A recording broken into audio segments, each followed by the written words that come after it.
What's up, guys? This is Kyle from Wax Museum, and I'm back with my latest installment of Random Box, Random Row. And I have to confess, this box might not be as random as some of the other ones I've selected in the past. If you can't tell as I'm pulling some of them out here, these are all Pacers patches, and more specifically, they're all Pacers Jumbo Immaculate patches. So even though I have some other Pacers Immaculate stuff, these are all just jumbo patches. The Pacers have a big playoff series coming up with the Milwaukee Bucks, so I kind of wanted to do some Pacers content, so I thought that this one might be fun. So some of these you've seen before, like the first ones that I've got here. I talked about these recently. These are from 2012. It's the Immaculate Numbers set of David West, so you've seen those recently. Some of these maybe you haven't seen at all. I am going to try to go chronologically. I've got the jumbo number patches, logos, and such, and then the nameplate nobility here. I've got a row of those, so I'm going to share those after I get through these. So another one here from 2012. I don't have a lot from 2012. Is this Roy Hibbert logos, which would really be this portion right here. So I like that. Even though it's the logo set, it's got a little bit of that number patch on there as well. And one thing that was kind of common with some of this Adidas stuff, you'll notice that the logos and the numbers are different types of material.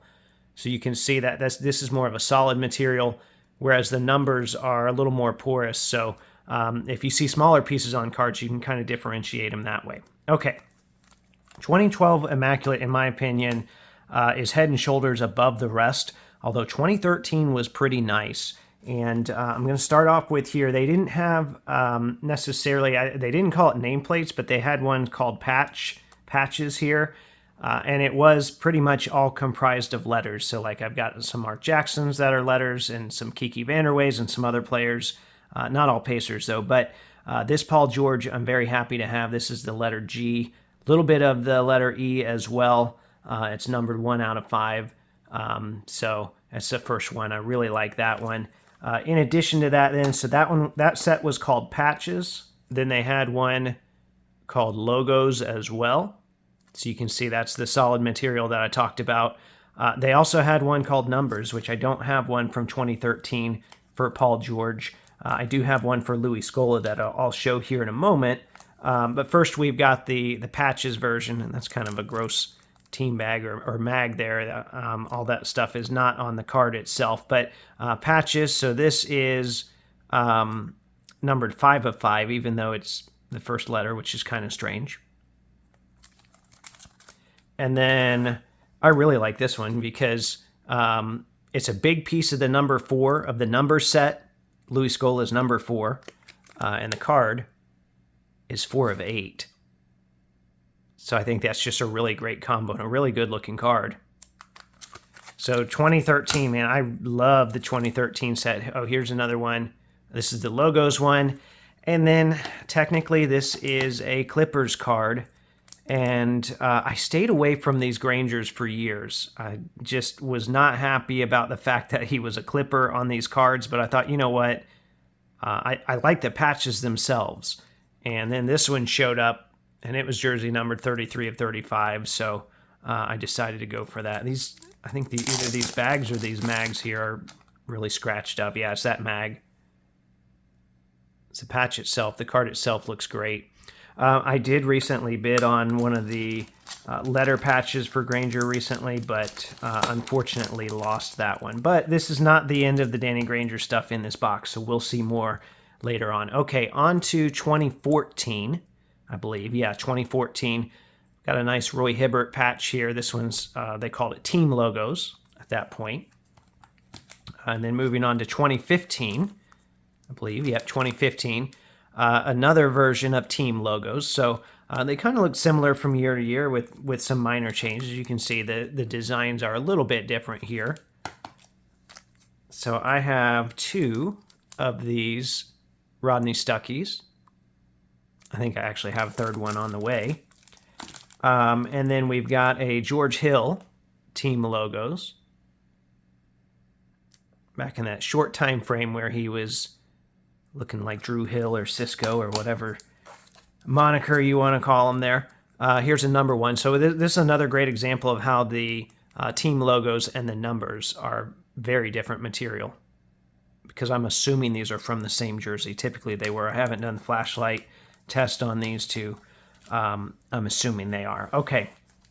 Next up, this is 2017. So this one's player worn, which I don't mind the player worn stuff for the Immaculate patches. They're pretty cheap for the rookies. Now, unfortunately, from 2020 on, they're non-associated for rookies. So I haven't picked up Isaiah Jackson or Chris Duarte or some of those guys.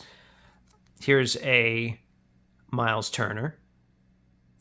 So 2017 was also the first year that they wore the more modern Nike jerseys. That's when the league switched over. So you can tell this is a new style Nike patch. You can see a big difference between the Adidas and the Nike numbers.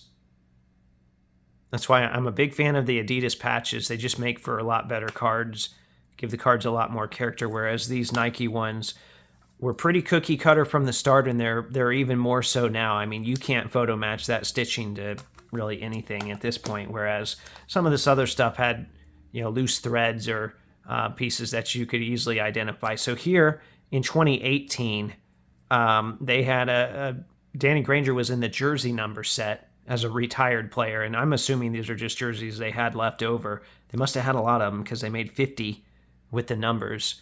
So that's when they started kind of mixing and matching jerseys here. They did the same thing with Roy Hibbert, so the team logos were out of 25. This is also 2018. He was retired by that point. I've got a couple of the jersey numbers. They were out of 50. So you can see those are obviously from different jerseys. But I'll grab them when the price is right. And then another 2018 card. This is one of my few Sabonis cards. I don't have a lot of nice Sabonis stuff. But this is number 2 of 5, a big number piece from him. He was the number 11. So that's 2018. All right, let's move on now to the nameplate nobility, which are a little bit different than those letter patches I showed you earlier on. These are isolated more so. You're only going to get one letter. You're not going to get a piece of another letter. So that started in 2012 as well. And I've got 3 Roy Hibberts from 2012. So 2 of 7, 3 of 7, 5 of 7. So I, B, and E. A bunch of those came up for sale at the same time, and I think the same collector also had these from 2013, and I was able to get 1 of 7, 5 of 7, 4 of 7. I guess I need to switch those around, H, B, and E. So what I would like to do is, between the two of them, to be able to spell Hibbert at some point. I'm not quite there yet. I'm at H, I, B, B, and then I've got 2 E's. So not quite there yet.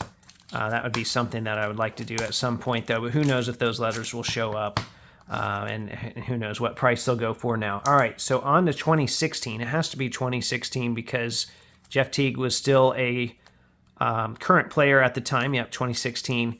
And he only played 1 season with the Pacers. So this is the letter G from one of his jerseys.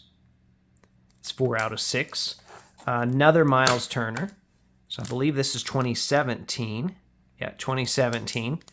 So even though the Nike number patches were really cookie cutter, the nameplates were a little more stitched. And even to this day, they're a little more stitched, although they're not very distinct.